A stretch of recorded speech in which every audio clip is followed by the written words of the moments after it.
there are implications, of course, in this attitude of mine in academia. And the implication is very simple. Social science in America is very poorly taught. And the people who are the denizens and the people that they teach are way more incompetent than they need to be. The solution is to get all these social scientists, or the ones that have the capacity to do it at least, so that they are comfortable across the boundaries of disciplines and see where the ideas conflict. Let me give you a simple example. If you went around Caltech and asked people, where do the laws of chemistry not apply? Practically everybody would say, well, they don't work in a hot plasma. No big deal. But if you ask a bunch of people that have taken the main course in economics and have gone on to business school in America, and you say, well, you're selling something in which is measured in units, and you want to sell more units. Do you raise the price or lower the price? Well, they've seen supply and demand. You lower the price. Then you say, tell me the occasions on which, if you want to sell more units, you raise the price. Now, this is an intelligent group. You've been through social science. I'm giving you some time. Will anybody who has the right answer raise his hand? Yeah, luxury goods, that's what do. About 1 in 50 comes up with the idea of luxury goods, that the price is sort of a signal that it's high quality, and if it's not a signal of high quality, it's a way of bragging to your friends that you have both discrimination and money. But one other interesting example is the one that happened to my Caltech educated friend Bill Ballhaus, who was CEO of Beckman Instruments, company founded by another eminent Caltech professor. And Ballhaus had in his business collection a company that made some complex gizmo that they sold for a lower price than the other two gizmos in the market.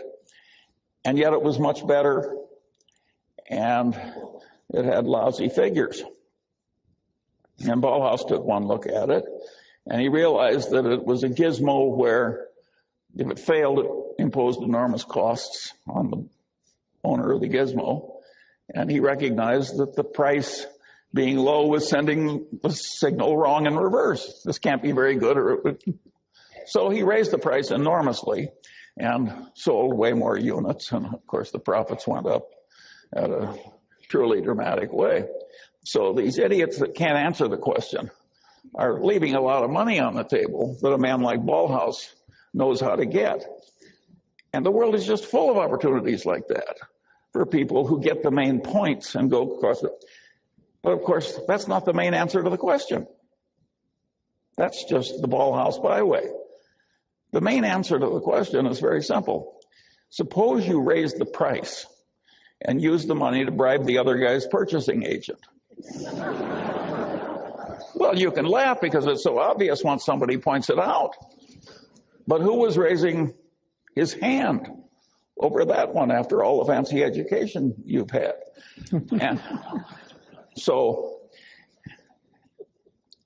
And the kissing cousin of that direct bribery of the other guy's purchasing agent, that's the way title insurance is sold in America. That's the way load mutual funds are sold in America.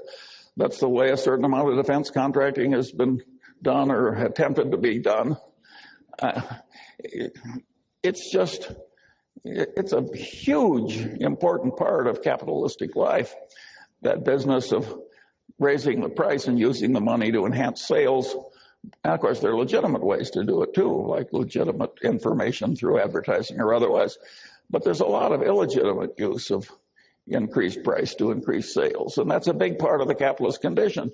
And if you don't have a brain that automatically has these things pop into it, you haven't really assimilated social science correctly.